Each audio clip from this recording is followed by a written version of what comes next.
Bienvenida, aunque ya están todos llegados desde hace tiempo, o la mayor parte. Y esta bienvenida se hace desde un punto de vista viajero. Antes hemos tenido el testimonio de más de uno de los que por el ancho mundo vuelan, y una experiencia que hemos tenido muchos cuando hemos tenido que dar conferencias en otros continentes o en otras lenguas, es que cuando se llega a un país de la América que fue hispana, que lo sigue siendo culturalmente,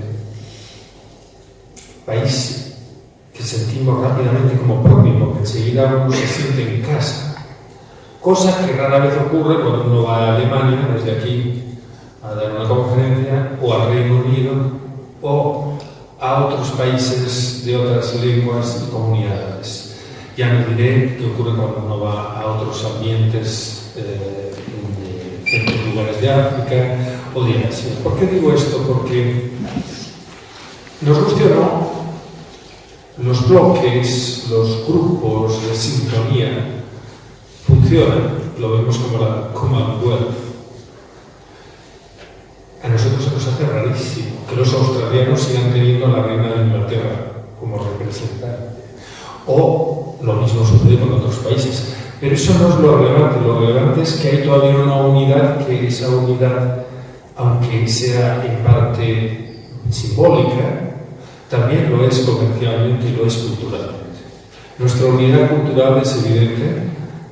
La fuerza de España en otros países, me ocurre cuando voy a Inglaterra o a Alemania o Italia, muchas veces es la fuerza de España y América, es la fuerza de nuestra lengua común y la lengua de los hallazgos que en uno y otro lado del Atlántico se han hecho, esa historia que es común. Por eso creo que es interesante siempre ver todos los estudios y trabajos que se hacen buscando ese acercamiento. Evidentemente hay diferencias, no en todo vamos a estar de acuerdo, pero es esencial buscar más lo que nos une, que hay mucho más que lo que nos separa, y colaborar hacia un futuro. Yo no sé si un día se independizará Cataluña y Cuba y otros países volverán a ser una unidad con España, aunque quizá el centro esté en México, no lo sé. Pero una mayor unidad iberoamericana o hispanoamericana podría ser deseable de cara al futuro. Ya la hay en la lengua. El diccionario de la Real Academia es un diccionario que se hace en muchos países a la vez y por eso tiene esa fuerza y por eso el vehículo de nuestra cultura, con toda su pluralidad, sin excluir el catalán, el gallego, el vasco, etc., y el aymara y el quechua y otras lenguas, sin embargo, ese vehículo común permite que nuestros trabajos, nuestras grandes producciones de los grandes genios como García Márquez, como Vargas Llosa, sean comunes y puedan, como ocurre, respetarnos, como también sucedía en Italia cuando no era un país unificado. Se respetaba muchas veces Italia por su potencia cultural, se la miraba con amabilidad, cosa que otros países no logran. Por eso es especialmente interesante los trabajos que aquí se presentan, y en especial Ramón Tamames, porque su mirada es la mirada de un científico de la economía, una mirada crítica que analiza las estructuras del poder económico y su desarrollo, pero que no se ha quedado ahí, que también se ha extendido a la política, a la sociedad, que somos a través de la economía, aunque no solo, a la cultura, puesto que todo eso hace ser lo que somos. Pero lo que somos lo seremos parte conjunto, parte individualmente. Ahora, lo que es importante es escuchar lo que nos van a decir los próceres de estos estudios, los próceres de este saber. Y por eso, simplemente desde la sección de Ciencias Sociales, quería dar la bienvenida, aunque llegaba muy tarde, pero era convocado, a Ramón Tamames por su sabiduría la que esperemos ahora se comparta de otro modo nuevo con los presentes.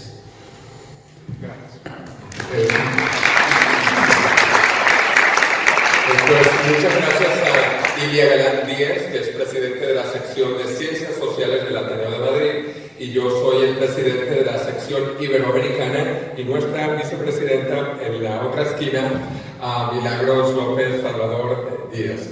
Esto es un evento conjunto entre las dos secciones de Ciencias Sociales y la sección iberoamericana, y estamos grabando y luego van a poder compartir esto más adelante. Para nosotros de verdad que nos llena de orgullo que nos puedan acompañar hoy lunes en esta semana que termina con la Navidad para hablar de algo tan importante como es la mitad del mundo que fue de España. En el cartel del evento le quitamos el D, lo llamamos la mitad del mundo que fue España, en vez que fue de España, para hacer un poco el juego de palabras. A mí me enorgullece muchísimo tener aquí a don Ramón Tamames, uno de los hombres más universales que tiene España, realmente. Yo tuve el placer de conocerle hace un cuarto de siglo atrás, y cuando uno habla con Ramón Tamames tiene que hablar en siglos, porque su visión es de siglos hacia atrás y siglos hacia adelante. Y hace un cuarto de siglo, en una reunión del Club de Roma en Quito, en la Universidad San Francisco de Quito, quedé totalmente emocionado de conocer a una persona con esta visión tan increíble, don Ramón Tamames. Y desde ese entonces, pues, hemos estado en contacto, y es un hombre tan pródigo, que escribe tanto y todo tan bueno. Yo en mi casa en Venezuela tengo como 20 de sus obras anteriores, que no me las he podido traer todas a Madrid, pero solo en los últimos años quiero mostrar justamente los libros que ha publicado. Este lo sacó justo antes de la pandemia. Hernán Cortés, Gigante de la Historia, con el prólogo de Joseph Borrell. Salió justo antes de la pandemia. Luego, como es indetenible, nuestro querido don Ramón sacó durante la pandemia, ¿qué sacó? Pues un libro que se llama Más allá de la maldita pandemia. El informe Tamames para la recuperación económica de España. También sumamente recomendado, y también tuvimos una breve presentación acá. Pero uno de mis libros favoritos, y no dentro del tema de economía o de política, es otro libro que sacó hace como 5 años, que se llama Buscando a Dios en el Universo. Este es un libro realmente espectacular, donde hace un viaje a través del tiempo y del espacio. Incluso nos lleva al futuro, habla de la singularidad tecnológica, del transhumanismo y una cantidad de cosas impresionantes. Pero bueno, el que escribe tanto y que sabe de tanto también me prologó un libro, y estoy sumamente orgulloso. La tercera edición de mi libro, y la primera en España, de la segunda muerte de Bolívar, la ha prologado don Ramón Tamames. Y así llegamos al presente, que es este libro que estamos presentando hoy. Aquí en Madrid, aunque van a haber presentaciones en otras partes del mundo, que de hecho se me ha olvidado decir que yo he tenido el privilegio de estar con don Ramón pues en muchas actividades en Madrid, pero hemos estado también en Santander, en Cantabria, hemos estado en Mondoñedo, en Galicia, hemos estado cerca de Burgos, y por las Américas también. Hemos estado juntos pues en Ecuador, hemos estado en la República Dominicana, en Santo Domingo, e incluso en Astana, la capital de Kazajistán, que ya no se llama Astana, ahora se llama Nur Sultan, porque el primer presidente de la Kazajistán independiente pues le cambió el título, el nombre a la ciudad, y se puso su nombre, como se llama actualmente la capital de Kazajistán. Bueno, este libro realmente admirable, La mitad del mundo que fue de España, y tiene un subtítulo impresionante también, Una historia verdadera, casi increíble. No tiene pérdida este libro, y para hacer la presentación oficial pues voy a leer cómo él está identificado en el libro, que por cierto acaba de cumplir 88 años el mes pasado, que es infinito, tiene doble infinito de edad, 88 años, y don Ramón Tamames es madrileño, nació en 1933, es conocido sobre todo como economista, pero también ha trabajado en las áreas de la historia, la política y la ecología, entre muchas otras. Es doctor en Derecho y en Ciencias Económicas por la Universidad de Madrid. Ha cursado estudios adicionales en el Instituto de Estudios Políticos y en la London School of Economics. Es técnico comercial del Estado. Desde 1968 es catedrático de Estructura Económica en la Universidad Autónoma de Madrid, donde ha publicado quizás el libro más conocido de economía de España, La Estructura Económica, y autor de muchísimos libros y artículos sobre economía española e internacional, ecología, historia y cuestiones políticas. Y repito, también sobre Dios en el universo.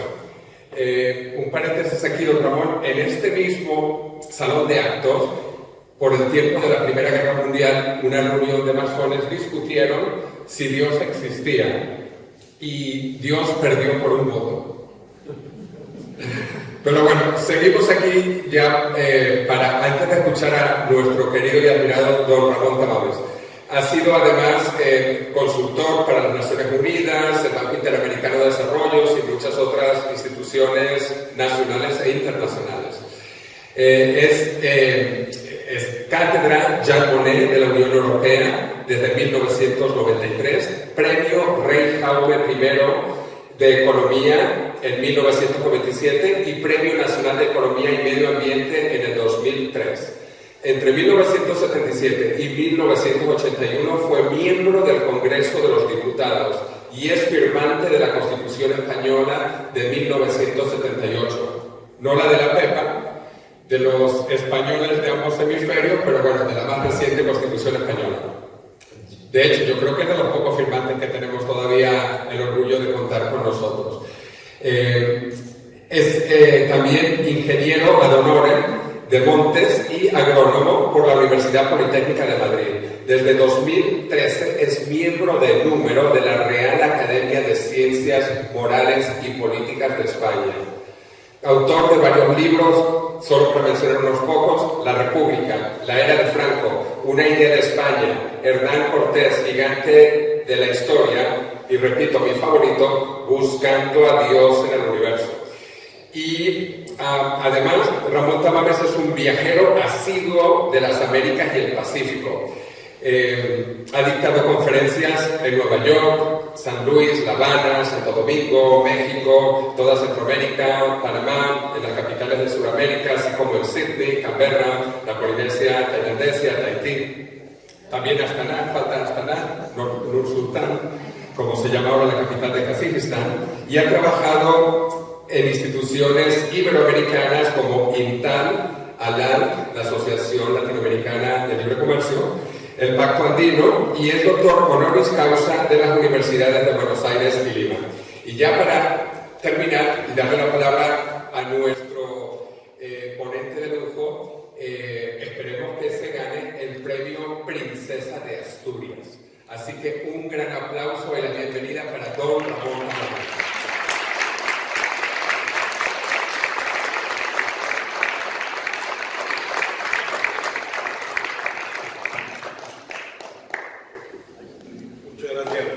Por esta presentación tan amistosa, llena de recuerdos iberoamericanos, como la cátedra que tú defiendes en este Ateneo glorioso, y agradezco mucho también la presencia de Milagros y de nuestro querido amigo el presidente de la asociación del Ateneo, que hoy nos recibe con hospitalidad a todos.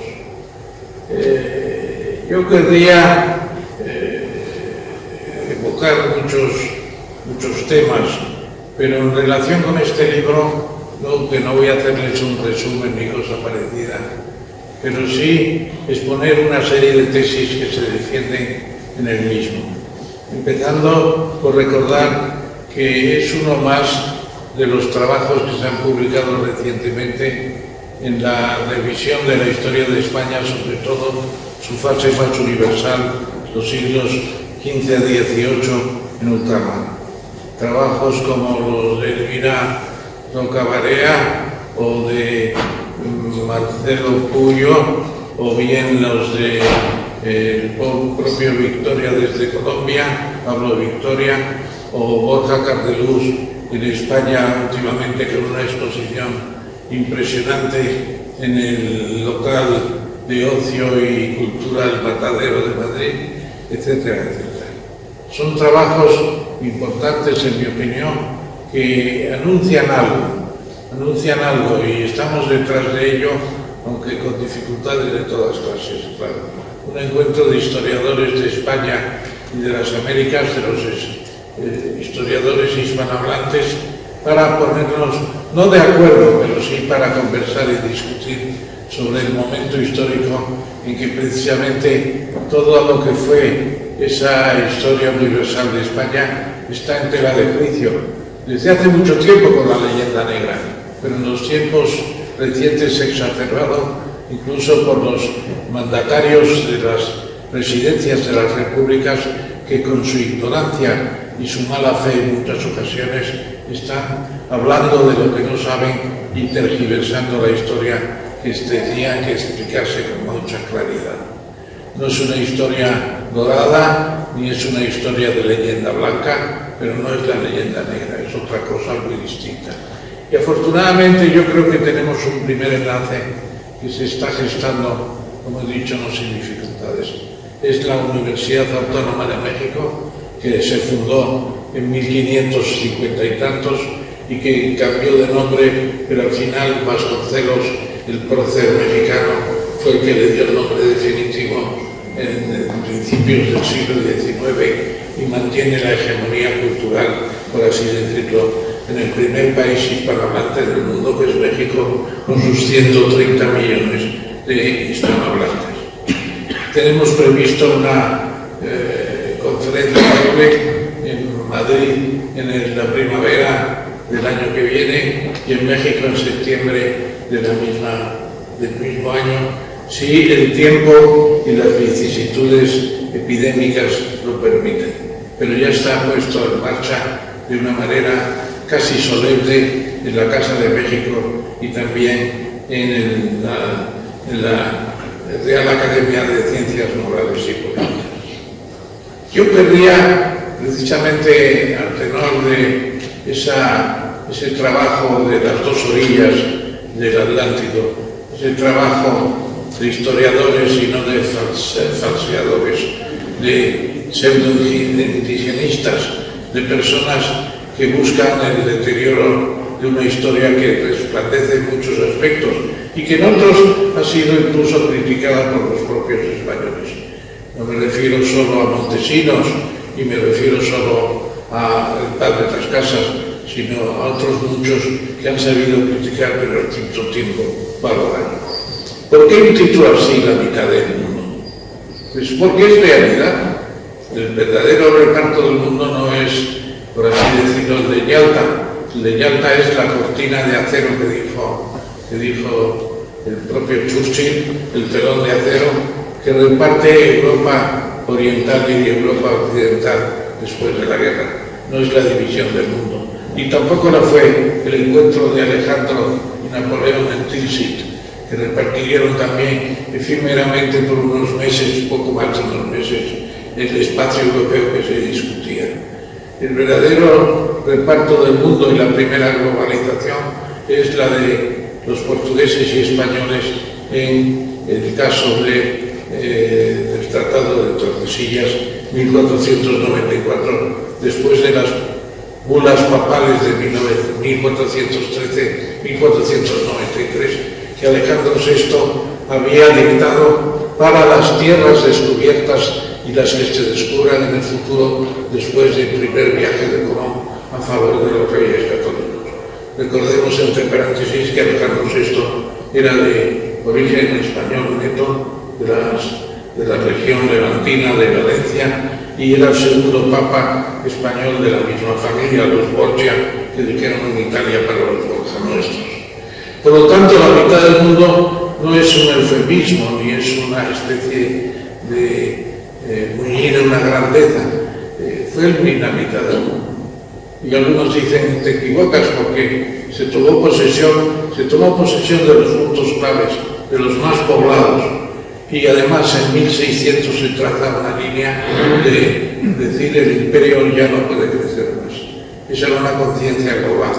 España tenía derecho, según Tordesillas, entre los meridianos 134 y 46 oeste y 134 oeste, son las líneas de división de Tordesillas, la línea de demarcación que se llama, tan discutida siempre, y que contiene todo un mundo para España que es precisamente toda la América excepto Brasil y la mayor parte, por no decir entero, el Océano Pacífico, hasta entonces desconocido, la mitad del mundo. Yo en Australia, cuando estuve allí, precisamente se citaba antes a los australianos.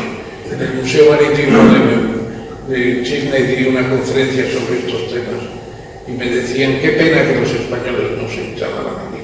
Tuvieron que venir, y yo no tengo nada contra ellos personal, los conscriptos de las prisiones británicas, que fueron los primeros pobladores de Australia. Estuvimos muy cerca. Torres marcó la distancia entre Nueva Guinea y Australia, y la Australia del Niño Jesús, del Espíritu Santo, perdón, en el Pacífico, es una isla que precisamente premoniza el nombre del propio gran continente. Pero esa es la mitad que estuvo la concesión prácticamente divina, porque el Papa era un agente, un vicario de Cristo, que entonces tenía la potestad en la cristiandad de repartir las tierras del mundo. Por eso, un segundo tema, el viaje de circunnavegación es levantar el mapa del imperio. Levantar el mapa del imperio con la búsqueda de la especiería por el hemisferio español.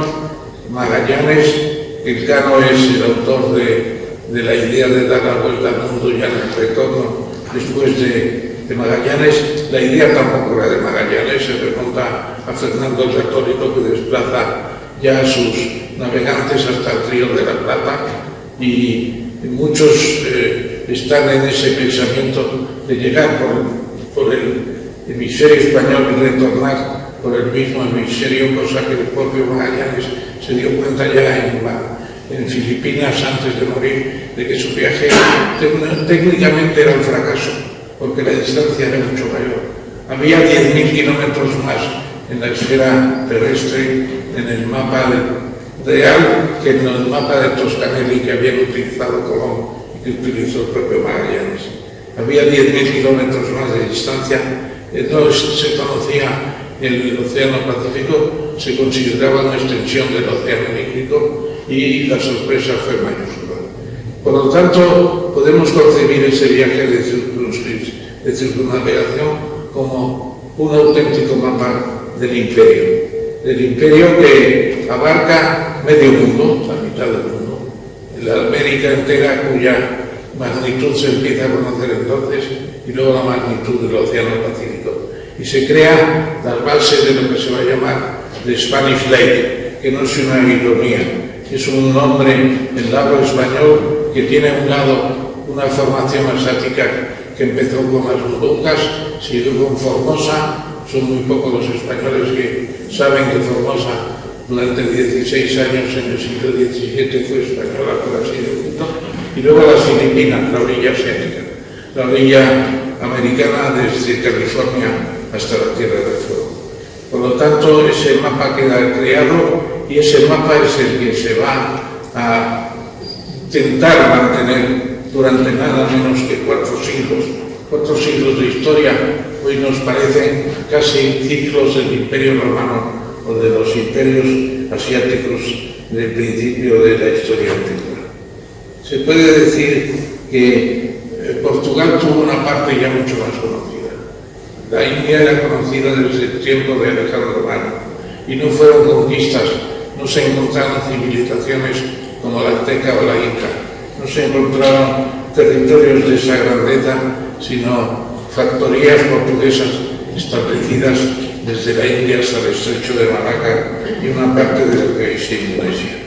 Es interesante destacar, por lo tanto, que tenemos en España la particularidad de haber conocido dos culturas americanas, por así decirlo, de una grandeza poco exagerada, una grandeza impresionante. Ahora los mexicanos, yo creo que lo más importante que están diciendo es enaltecer aquellas culturas para compararlas con las culturas que llevaron precisamente lo que ellos dicen casi siempre europeos eran españoles.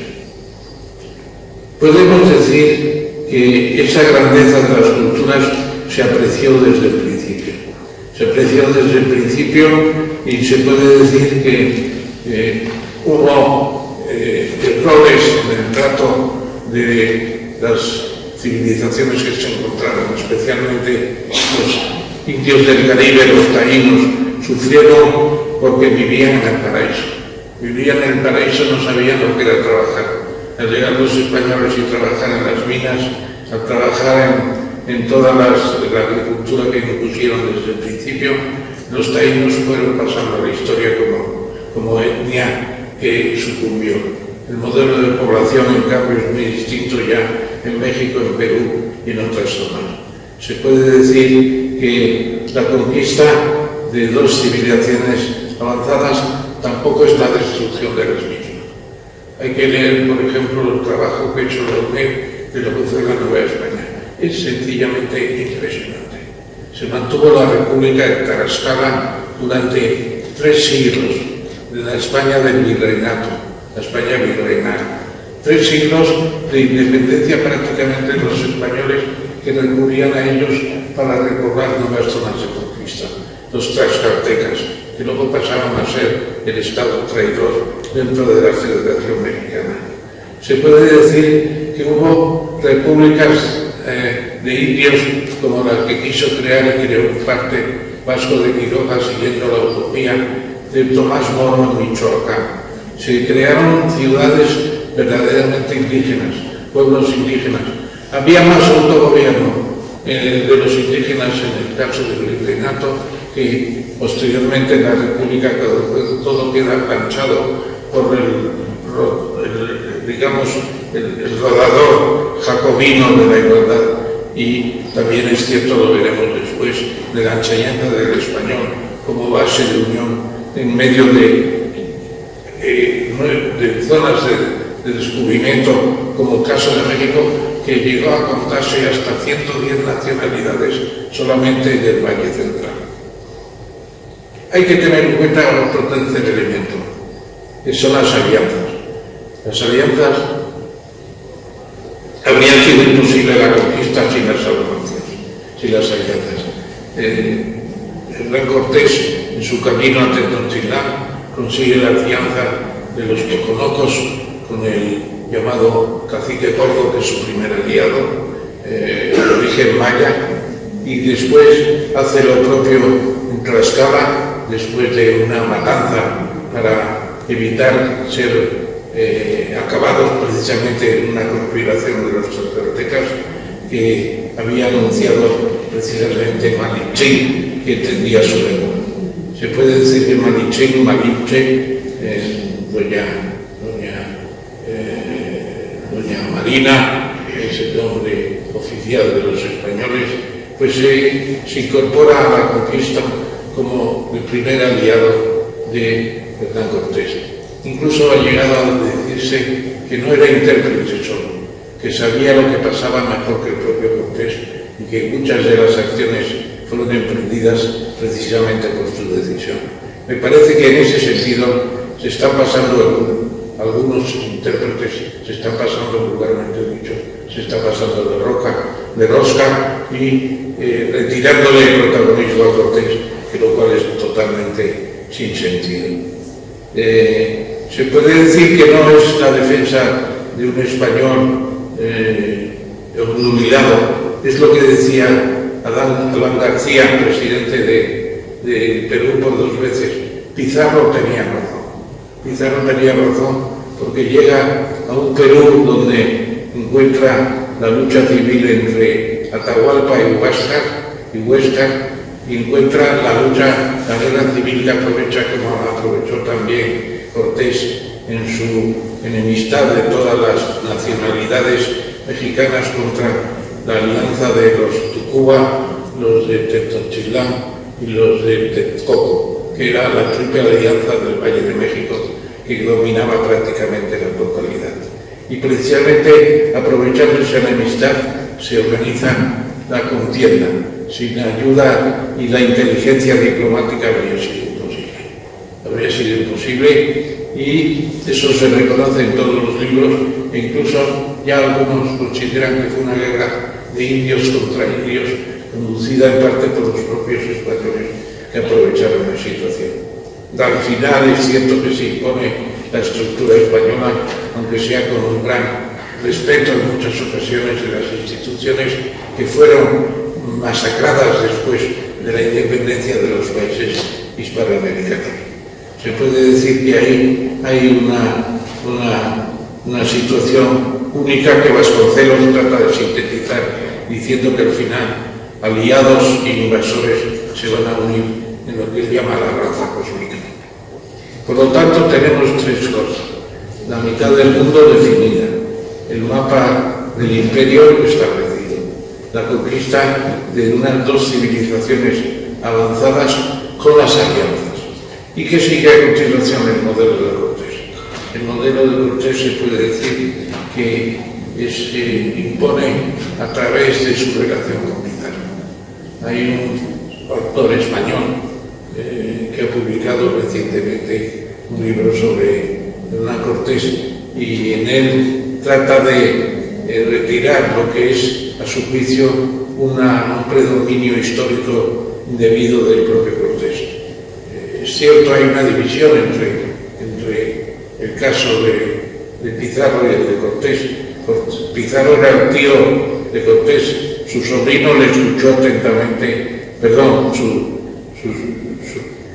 tío le escuchó atentamente a Hernán Cortés en Madrid, en el encuentro que tuvieron cuando ya el rey emperador había salido de España. Y en ese encuentro es cuando le dijo: tienes que ir directamente a la base, a la jerarquía máxima de los incas, y esto es lo que sucedió en Cajamarca unos años después, muchos años después, y aliarte con las partes que estén en contra del poder establecido. Y además, decía Ana García, y Cortés tenía razón, porque los incas eran una superestructura sobre toda una serie de etnias, desde la actual Colombia a la actual Chile, que era una superestructura también combatida por los naturales, por mucho que se quieran cantar las excelencias del imperio inca. El modelo de Cortés fue seguido por Pizarro, fue seguido por el propio Pedro de Valdivia en Chile, por Hidalgo en Paraguay, por el propio Jiménez de Quesada en Nueva Granada y por Garay en lo que son hoy los países del Río de la Plata, principalmente Paraguay, Uruguay y Argentina. Fue un modelo de inteligencia, de organización y además con un régimen económico en el que el Estado español, por decirlo de alguna manera, no tuvo que financiar prácticamente nada. Siguió el régimen de capitulaciones entre el monarca y el conquistador. El caso típico de Pizarro, el caso no típico de Cortés, que en ausencia de un contacto previo con la monarquía establece la base jurídica en la ciudad de Veracruz para crear un cabildo que le instruye como capitán general y gobernador de lo que va a ser después la Nueva España. El propio rey emperador, tuvo que aceptar esas extrañas capitulaciones de Cortés consigo mismo, impresionantes, donde en la máxima en que convencía al emperador siempre, naturalmente, era el quinto real, el quinto de todo lo que se obtuviera en la conquista, tenía que ir directamente a las arcas. Y diré de paso que ese quinto real volvió a España, y muchos volvió también con los indianos de todas las clases, pero gran parte del oro y la plata se quedó precisamente para suplir los gastos de los cuatro virreinatos que al final se fueron creando. Por lo tanto, se puede manifestar que hay una financiación también especial y que no toda la plata, ni mucho menos, se vino para España. Se calcula que un tercio de la plata extraída en España, en los virreinatos españoles, acabó en China, donde había una relación de plata, de 4 piezas de plata, una de oro, mientras que en Europa era de 11 de plata, una de oro. El resultado es que las mercancías eran muy baratas, muy refinadas, de lujo, que es lo que creó la ruta de la seda, estableciendo la comunicación entre Manila y la Nueva España, México, después por Veracruz hasta Sevilla, la ruta más larga de comercio que significó un primer desarrollo de China impresionante, incluso una inflación española que llaman aquí, por la llegada de la plata establecida en mexicana, etc. La leyenda negra. Hay muchos libros, desde el de Juderías de 1914, que fue un premio literario. Hay muchas leyendas originarias por el padre de las casas, por el propio Antonio Pérez, secretario de Felipe II, por el príncipe de Orange, que había jurado fidelidad a Felipe en los Países Bajos españoles, por toda una serie de figuras italianos, por ejemplo, que no soportaban la presencia española en Italia, etc. Todo eso significa la creación de una leyenda negra que se ha mantenido desde entonces y que prende a los historiadores, admirando incluso a Prescott, el norteamericano que primero estudia con admiración a Cortés y a Pizarro, pues se encuentran después toda suerte de autores que están navegando en la leyenda negra, con la exclusión quizá de Loomis, un admirador de la presencia española en las Américas, como hay pocos, y de Phillips, que destruye, a su parecer, la leyenda negra en los países anglosajones, naturalmente sin conseguirlo. Incluso se puede decir que la leyenda negra ha sido difundida en España y que los españoles han disfrutado con su propio masoquismo en defender esas leyendas de muchas cosas que no han sido ciertas, especialmente el genocidio.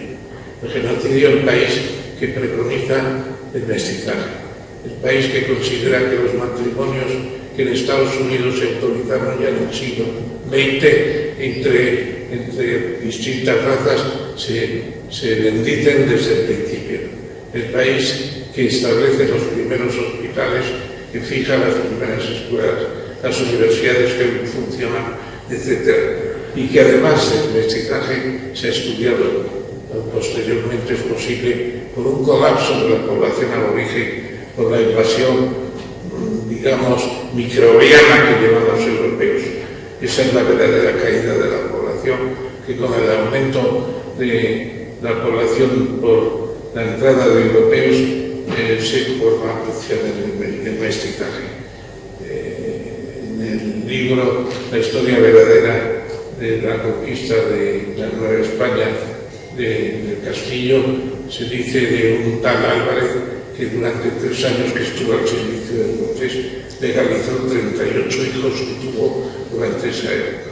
La explosión demográfica subyacente también se produjo. Es muy interesante todo esto. Nunca se va a acabar la leyenda negra. Yo en el año 52, en mi primera salida de Europa, íbamos a una expedición de estudiantes, llegamos a Baviera y unos estudiantes belgas que estaban por ahí cerca de enterarse que éramos españoles, supusieron que todos éramos franquistas y todos persuadidos actores de la leyenda negra. Fuimos casi atacados violentamente. Es una impresión que me causó, como la tergiversación de la historia permite incluso a las mentes infantiles. La leyenda negra no se va a acabar nunca, pero ciertamente hay estadistas como los citados, como John Eliot y otros, en que están en una posición muy diferente. Entre ellos Hugh Thomas, Yo, Tomás, la última vez que le vi fue en 2013 en Panamá, en ocasión de la celebración de la llegada de Balboa al Mar del Sur, al Océano Pacífico, la conmemoración que hizo Panamá, y allí quedamos en constituir un comité de hispanistas españoles foráneos, empezando por los ingleses, para pretender la devolución de Gibraltar a España en la democracia, cuando el Tratado de Utrecht está obsoleto por todas partes. Naturalmente su muerte acabó con esa idea. Un imperio que dura.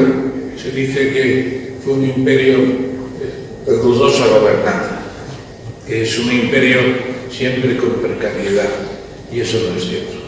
Allí se establecen unas bases que duran 400 años, que hoy no nos estamos contando que son 400 años.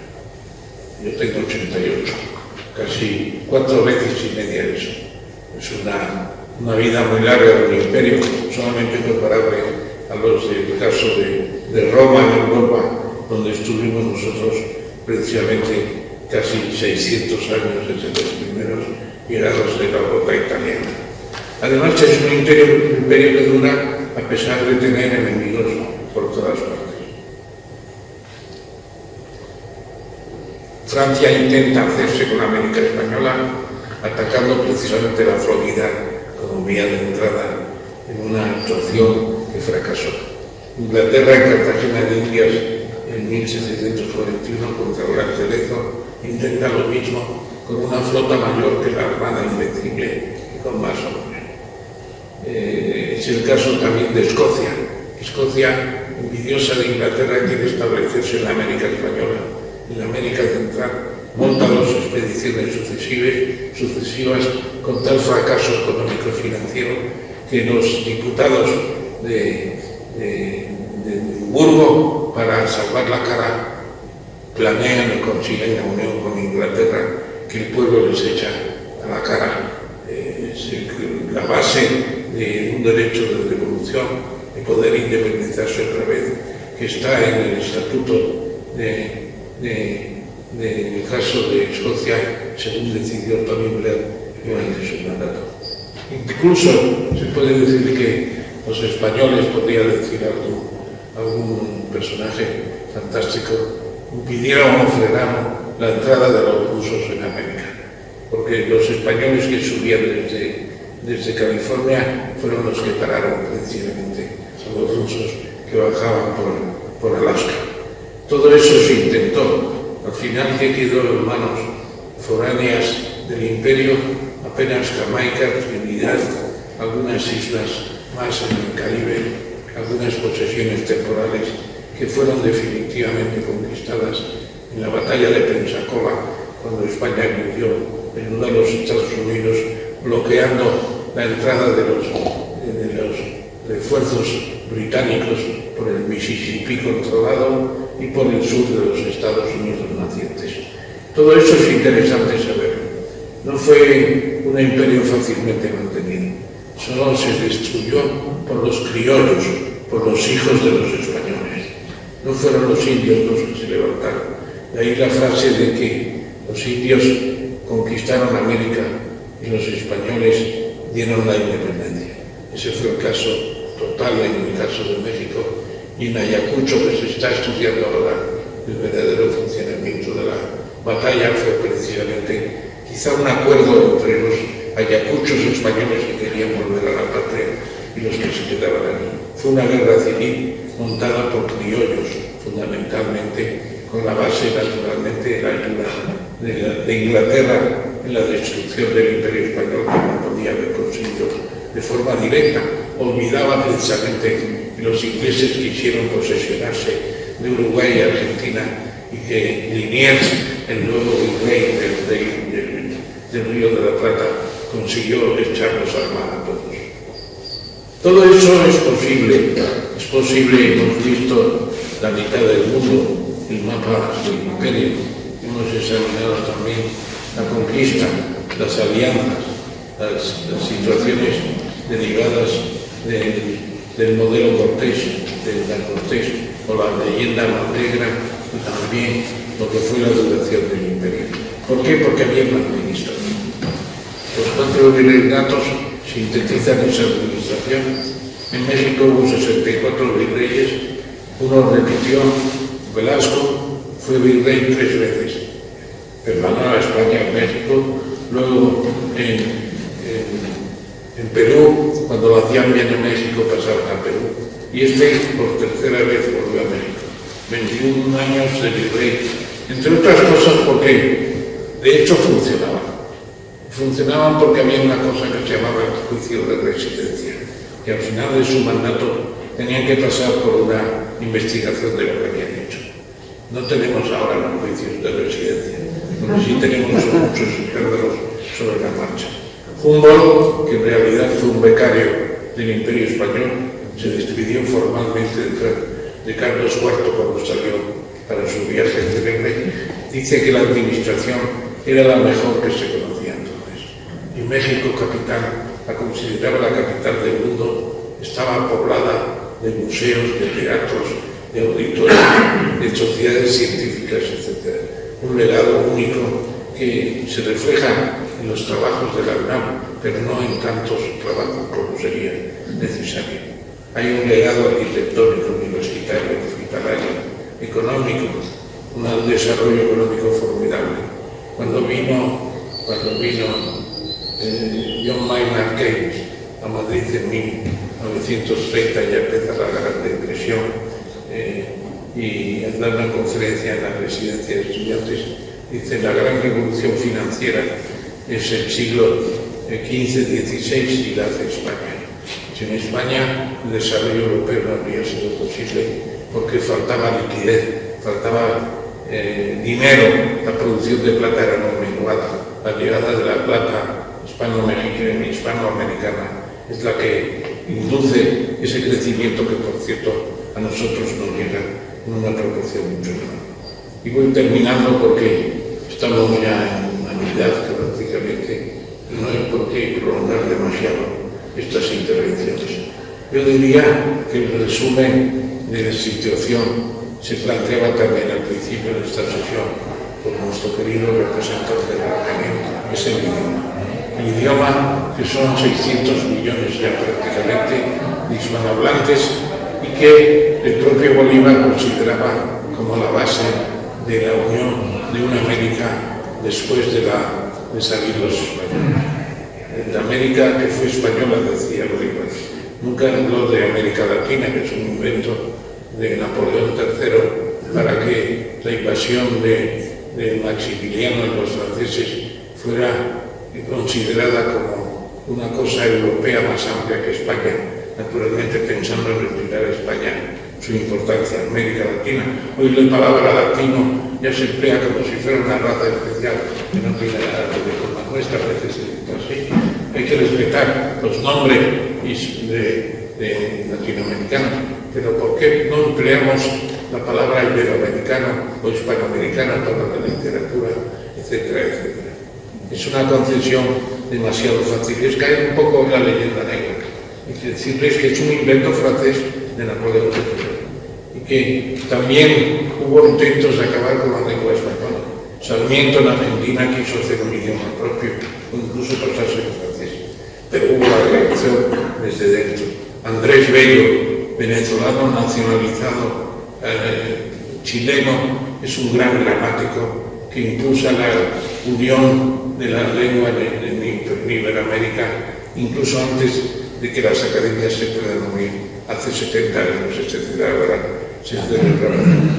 Y el caso de Andrés Bello, sé que estaba citando, y citó también a Enrique Rodó, uruguayo, también defensor de la lengua española, que precisamente se ha mantenido en una unidad impresionante. El francés que se habla en Haití no se entiende, el de Canadá tampoco se entiende. Tienen que ir la gente culta que es el francés. La unidad de la lengua española es formidable, en cierto modo también por la continuidad, indudablemente, de las academias. El papel de la Real Academia y la asociación hecha hace 70 años. Hace 70 años y se celebraba hace unos días. las expediciones científicas. El caso citado de Humboldt, los primeros botánicos que envía Felipe II, los minerólogos como el Duaye, que descubren el tungsteno, o después se descubre también el platino, o los botánicos como Celestino de Mutis, o la expedición de Malaspina, cuyos fondos de investigaciones todavía no están debidamente explotados, o la expedición de Balmis, que tiene sus resonancias en el hospital de Isabel Occidental, la enfermera que en 1804 iba en esa flota para llevar la primera vacuna a las Américas. No es una defensa para crear una leyenda blanca y dorada, pero es una historia verdadera, increíble casi, que un país tan pequeño como España, incluso como Castilla, porque el 80 al 70, no sé qué porcentaje, algunos incluso dicen que fue una exclusiva de Castilla, no es cierto. Estuvieron vascos, estuvieron aragoneses, estuvieron algunos catalanes, los que quisieron, el virrey Amat, un gran virrey del Perú, y no fueron más, porque como decía Vicente Vives, un gran historiador, tenían los reinos orientales de la monarquía hispánica. Los reinos orientales eran Nápoles, Sicilia y Córcega, con los que se mantuvo una relación muy estrecha hasta la propia Unión Aduanera que dice Lampedusa en el Gato Pardo, lo recordáis. Entonces, es una obra de españoles de todas partes. En eso existe, por ejemplo, Tomás, que habla mucho de quienes estaban por ahí. Es una obra duradera, es una obra que ha dejado huella, es una situación de instituciones que no existieron en otro tipo de colonizaciones. Es el mantenimiento de la lengua que queda del holandés en Indonesia, o que queda del francés en muchos lugares. En muchos lugares todavía la lengua francesa es la oficial, pero la practica el 10% de la población. Un poco lo que pasaba en España antes de finalizar los virreinatos. Se habían respetado las lenguas indígenas, especialmente el náhuatl en México, que era una lengua franca. Yo siempre me he preguntado si Cortés la hablaba, parece que lo entendía al final.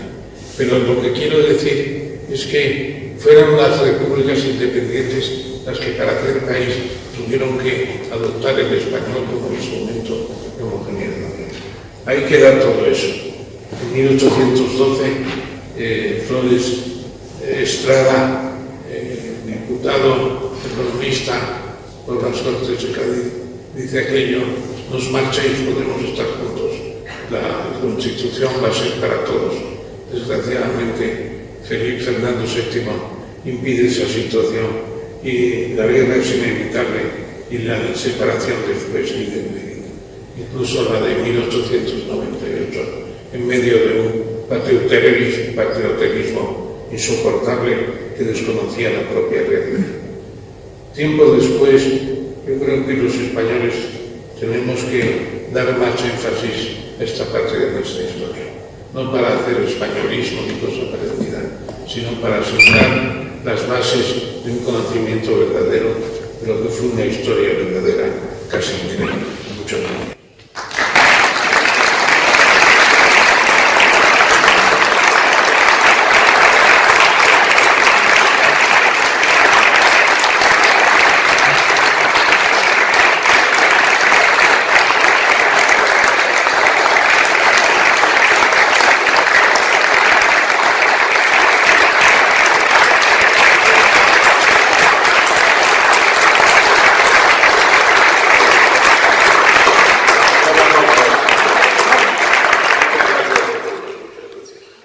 Buenas tardes, vamos a seguir un turno de preguntas después del marco maravilloso que nos ha dado nuestro amigo ya en la historia de esta tarde maravillosa de Antonio Marineño. Vamos en un orden, barriendo preguntas. Si son cortas, mejor, porque así da tiempo a tener más contestaciones. La primera es la que más cuesta, ¿no? La primera pregunta, la primera mano. Sí, bajan al micrófono, que se destaquen al micrófono y tiran una pregunta.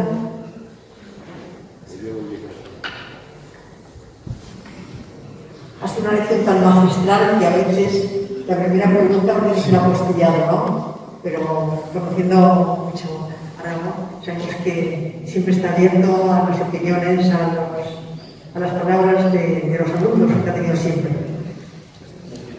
Esta es la última conferencia del año, ya no tiene que existir aquí nada más. Cerramos el curso, cerramos el curso. Mañana la lotería abre la Navidad. Entre la lotería y antes y otro tipo. Primera pregunta, por favor.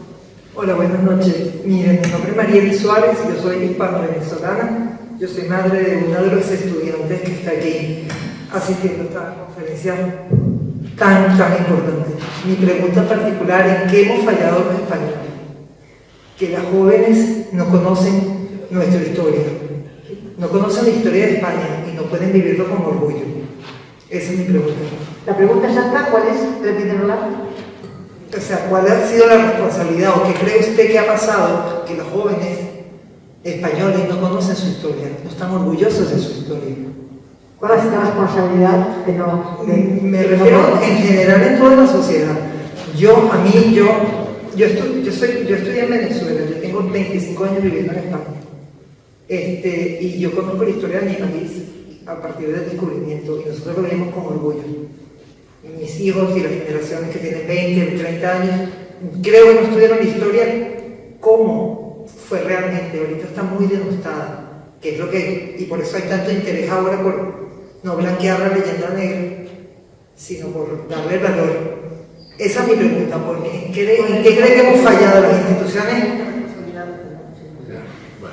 Bueno, gracias, ahí perdón. Quizás no la elaboré muy bien, gracias.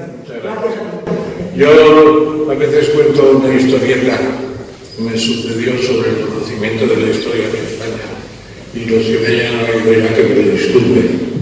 Fue una prueba de aptitud de posibles trabajadores de la empresa, y yo al final de las preguntas que hacían los otros miembros de la mesa les hacía una pregunta de historia.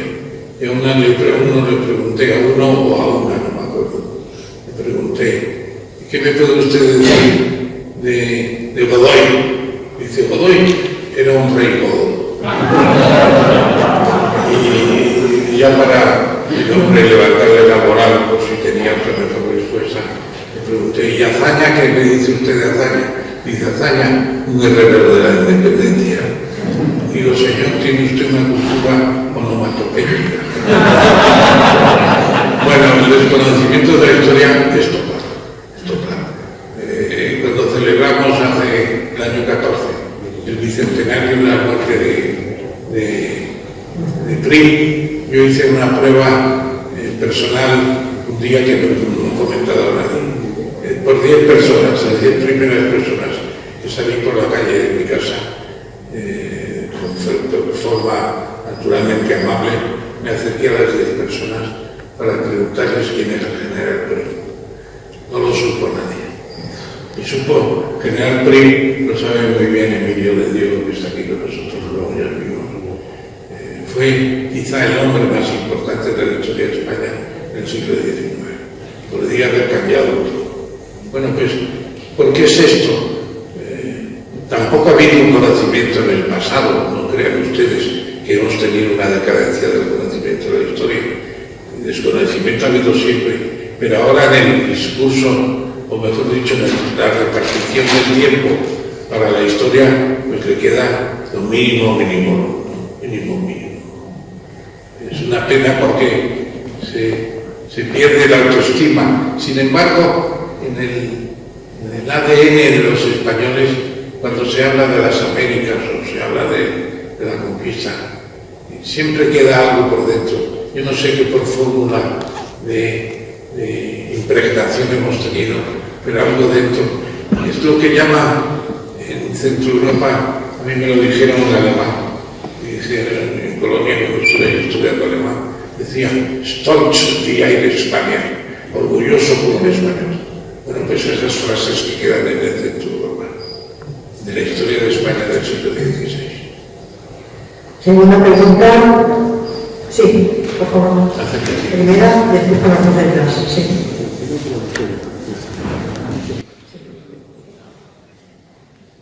Bueno, muchas gracias. Acércate al micro bien. ¿Se oye ahora? Quítate la mascarilla incluso, si no. Bueno, sí. Bueno, muchas gracias. Y yo quería preguntar si en esa hermandad de carácter y de cultura que tenemos con América, que es una afinidad grande, además de la lengua, si los valores que también estaban influyendo a la hora de la conquista, la imposición de las leyes de Indias y en lo que se llama, ya sé que no está de moda, pero yo creo que algo habrá influido el humanismo cristiano, es decir, los valores con los que se hizo la conquista, que no eran meramente económicos, que también, pero había otros intereses. Quizá todo ese conjunto pueda ayudar. Sí, claro que había otros intereses, y los intereses eran de todos, y no eran españoles solo. Estuvieron los bizantinos. Los bizantinos, el imperio de Bizancio se prolongó durante siglos porque tenía una base económica muy importante en el tráfico de las especias. Constantinopla fue una gran plaza distribuidora. Cuando cae el imperio bizantino, los venecianos encuentran su grandeza en sustituir a los bizantinos en lo que pueden con la ruta de la seda. La ruta de la seda es la de las especias más que de la seda propiamente. Porque las especias valían más que su peso en oro. Era impresionante, sobre todo el clavo, la pimienta roja y también la nuez moscada eran las tres principales. Era una riqueza extraordinaria. Y después Portugal intenta rodear África para llegar a la India por mar. Esa es la grande insignia de Enrique el Navegante y de la escuela de Sagres, que por cierto no se sabe si existió o no, se acabó, pero no se sabe si existió. Tendríamos que preguntarle a él si existió, porque él es un conocedor de Portugal muy bueno. Entonces, España lo mismo. España intenta llegar a las especias. Fernando el Católico tiene esa idea en la cabeza. Incluso luego ya cuando se sabe que no están allí las especierías que se buscaban, pues es el que financia una navegación para descubrir el paso al mar del sur que había descubierto Balboa. Es muy importante destacar eso, porque al fin y al cabo lo que hace Carlos I es confirmar lo que quería Fernando el Católico. Bueno, las especias son muy importantes.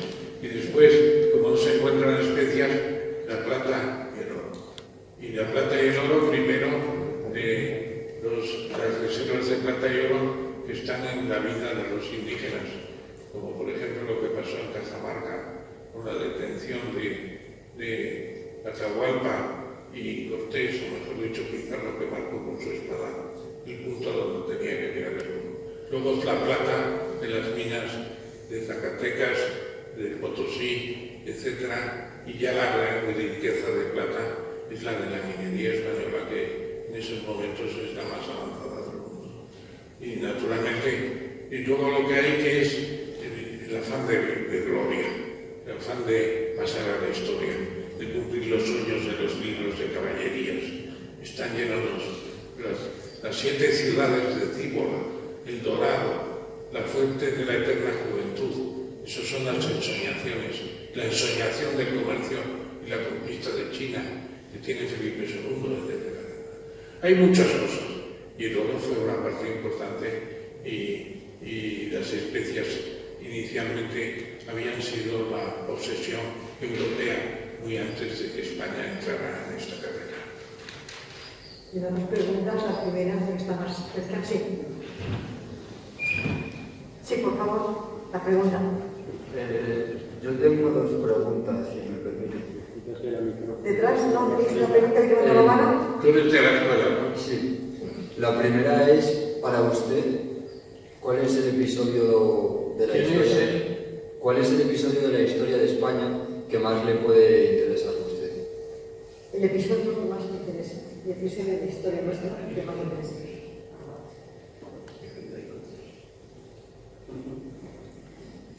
Es esto. Lo de Hernán Cortés, gigante de la historia. Es un caso único. Y además, es el caso único de la historia de que de una nación proceda de un nombre solo. Si acaso con Malinchín, que por eso está al lado de la portada. Pues que proceda de un nombre solo. No hay un caso. Cecil Rhodes crea la Rhodesia en África con la unión de la actual Zambia, Zimbabue y Malawi. ¿Qué queda de Rhodesia? Nada, se descompuso. La Nueva España permanece durante 3 siglos. Hay una reivindicación de los no hispanos. El mejor gobierno de México ha sido el de la Nueva España. Eso lo reconocen otros. Y luego, para mayor intriga, dicen que después Porfirio. Porfirio que decía de México, pobre México, tan cerca de Estados Unidos y tan lejos de Dios. Es el Cortés. Vale. Y la segunda pregunta es, ¿qué le movió a usted a estudiar nuestra historia? Pues son los sueños infantiles. Madame Martínez, lo digo en el prólogo, si tienes ocasión de leerlo. Madame Martínez era una señora francesa muy admiradora de la historia de España, que nos explicó historia del Imperio Español en el Liceo Francés, que tenía un bachillerato español muy completo, donde habían acabado muchos profesores de la Escuela Libre de Enseñanza después de su supresión. Y allí aprendimos esto. Y yo me quedé tan impresionado que se me ha quitado la impresión poco a poco con los libros que voy a escribir. Pero sigo impresionado. Por ejemplo, cuando me dicen que el propio Hugh Thomas, que estuvo 4 años en los archivos generales de Indias en Sevilla para su libro sobre la conquista de México. ¿Y cuál es el proyecto que tenía, que me contó en Panamá en ese encuentro que tuvimos? Pues quería hacer el juicio de residencia de Cortés, que hay 6.000 legajos en Sevilla, 6.000, y todavía está pendiente de hacer la historia, porque claro, un juicio de residencia podía declarar quien quisiera, y ir allí a decir que Cortés había matado a su mujer, o que se había llevado el oro de tal sitio, o que, en fin, una cosa fantástica.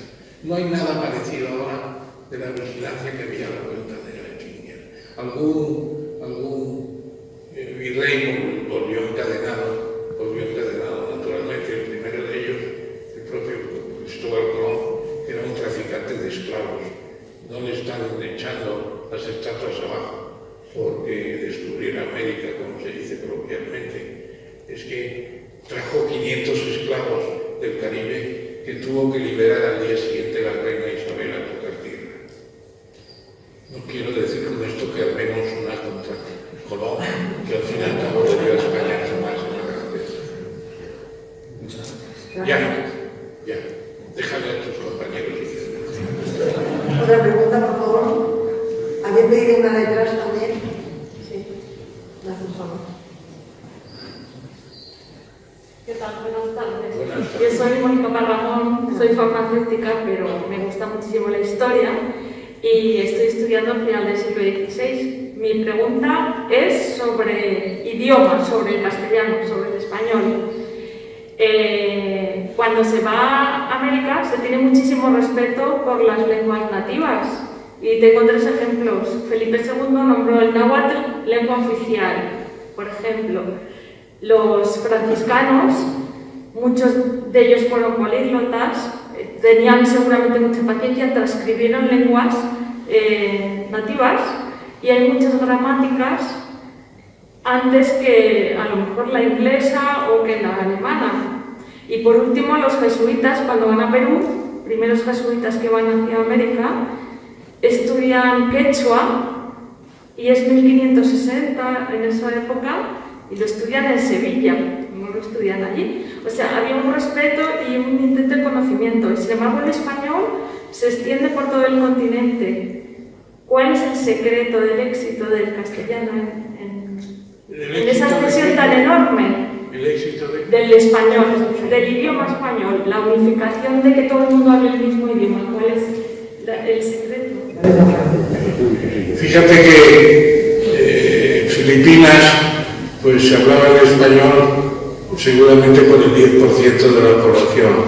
Filipinas en 1898, sobre todo en Luzón, la capital de Manila, en algunas zonas como Cebú, Cavite, etc. Pero la mayor parte de los filipinos no hablaban español. La enseñanza pública se impuso, se perdió aquello en 1898, fue en 1870 y tanto cuando aparece la instrucción pública muy elementalmente. Y el español se difunde con la independencia, es curioso, con el final de la guerra con España, porque los ingleses al principio utilizan mucho el español porque no hay otro idioma. En las islas los comerciantes hablan español, los administradores, es una lengua franca de ellos, pero cuando quieren difundir el español como lengua, dicen ellos, se encuentra que no hay libros en español, que no hay profesores. Entonces encargan y llega un barco con 700 profesores de español, que es el comienzo de la sustitución de la lengua. Pero el idioma se mantuvo hasta 1941, que los japoneses empiezan a retirar el español en favor del tagalog. Y el bombardeo de intramuros y de otras zonas hispanohablantes de Manila muy claramente es un factor terrible. Pero no está implantado el español, y como no hay una república tagala cuyos criollos hablen el español, como era el caso de Rizal, pues se impone el inglés con la ocupación americana. Pero todavía en 1926, cuando llega Blasco Ibáñez a Manila, hablaba el español toda la intelectualidad. Se ha ido perdiendo poco a poco por el peso de los Estados Unidos. Al final el Imperio Español lo acaba el país más poderoso del mundo, porque en 1874 Estados Unidos pasa a tener un PIB mayor que el de Inglaterra y se considera que es la primera potencia ya. Tuvo que llegar el mayor imperio para quitarle la puntilla al Imperio Español, esa es la cosa. Y el éxito del español en América se debe a las repúblicas. En alguna podría haber habido un paso atrás, no creo que fuera el caso, pero no cabe duda de que la república, con la instrucción pública y gratuita, la enseñanza impone eso. Se hablan las lenguas indígenas, pero incluso los que hablan lenguas indígenas hablan el español también, porque lo han aprendido en la escuela. Es un bilingüismo en particular, pero como tú dices, el náhuatl fue muy protegido, como el quechua, etcétera, etcétera, son idiomas no clandestinos, sino permitidos, idiomas de los catecismos, de las gramáticas y de pasar a escribir en lengua románica, que fue una cosa formidable, claro. No hubo que inventar el cirílico. El cirílico ya está inventado. Gracias.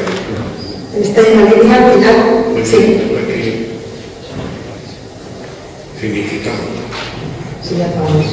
La última pregunta ya cerramos.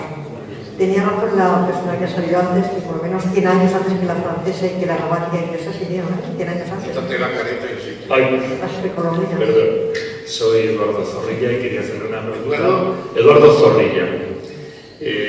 Una pregunta al hilo de lo que ha comentado antes sobre el oro y la plata.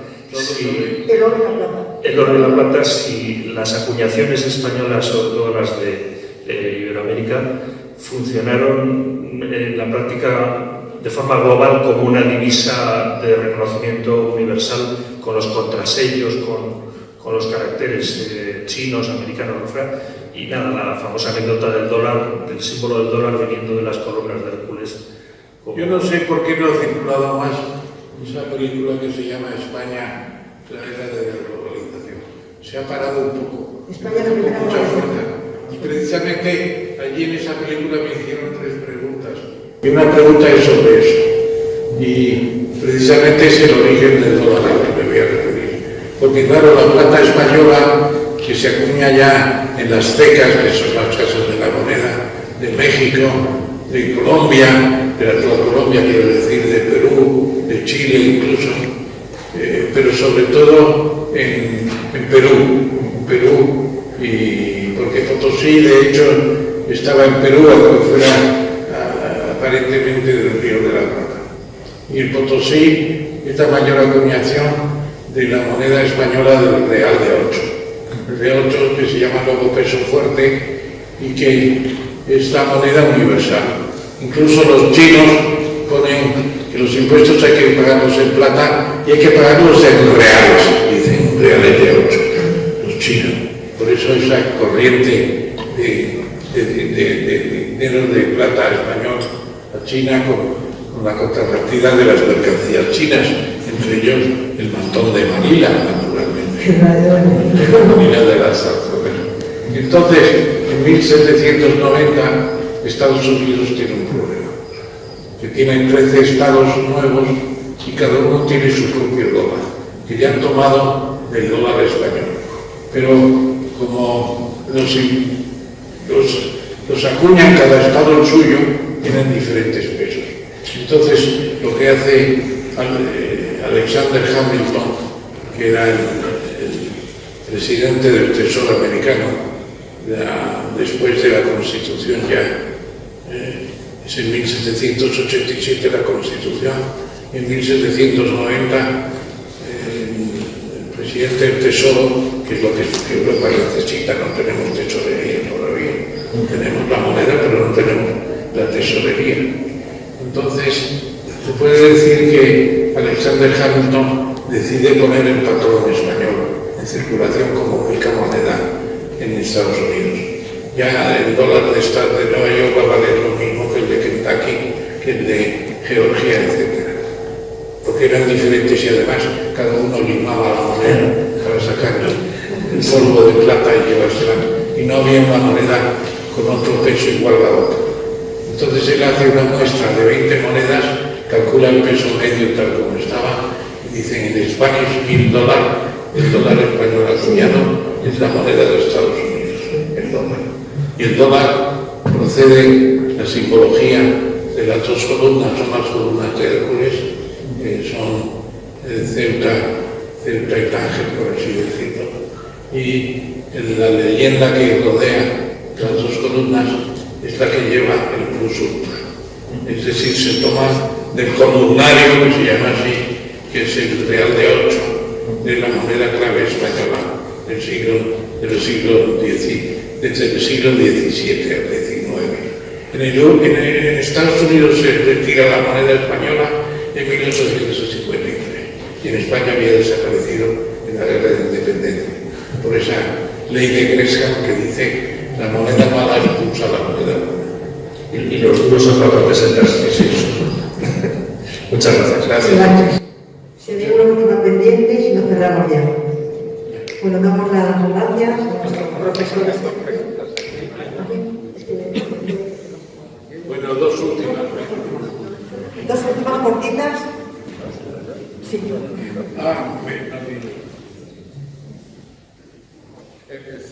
Si se pueden acercar, y también hay libros fuera para las personas interesadas que les autografíe. Las preguntas pendientes. Don Ramón Tamames.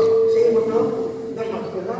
Sí, 2 más que sean cortas, pero no hemos pedido. En primer lugar, felicitarte, desearte salud, sobre todo para esta nueva etapa que has emprendido de la historia. Has dicho que vais a hacer reuniones de historiadores.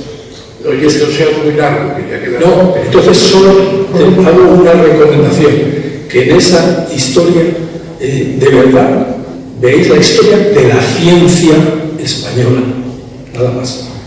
La historia de la ciencia. De la ciencia. Sí, porque parece que es que no existió ciencia. Parece que 300 años han desaparecido de la historia de la humanidad, que es la historia de España. Y en eso parece que la ciencia apareció solo con Copérnico, con Newton y con Galileo. Es que se puede hacer un imperio sin ciencia, se puede hacer las rutas navales, ¿verdad que no? Entonces, mi recomendación, nada más, es que incorporéis un capítulo importante a estudiar la historia de la ciencia española. Muchas gracias.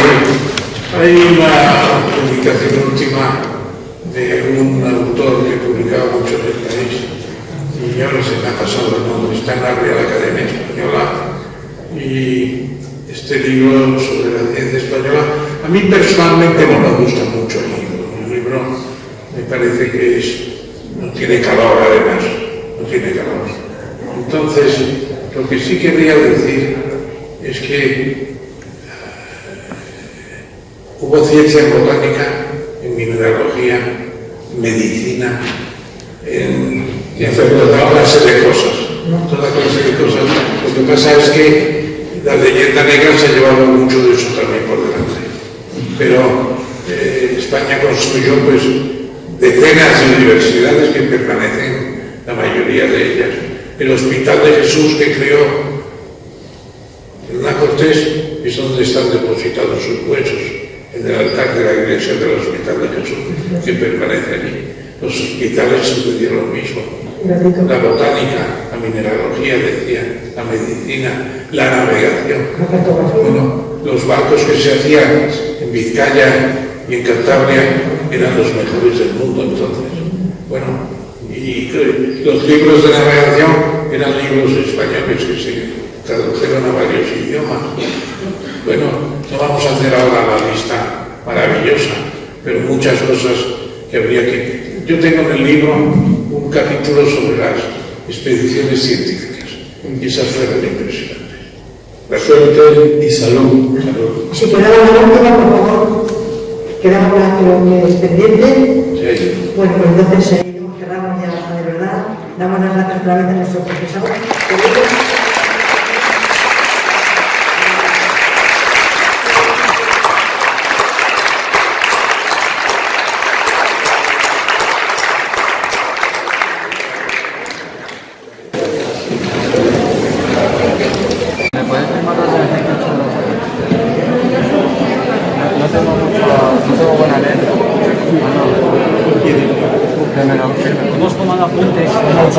Acuérdate que tengo que luego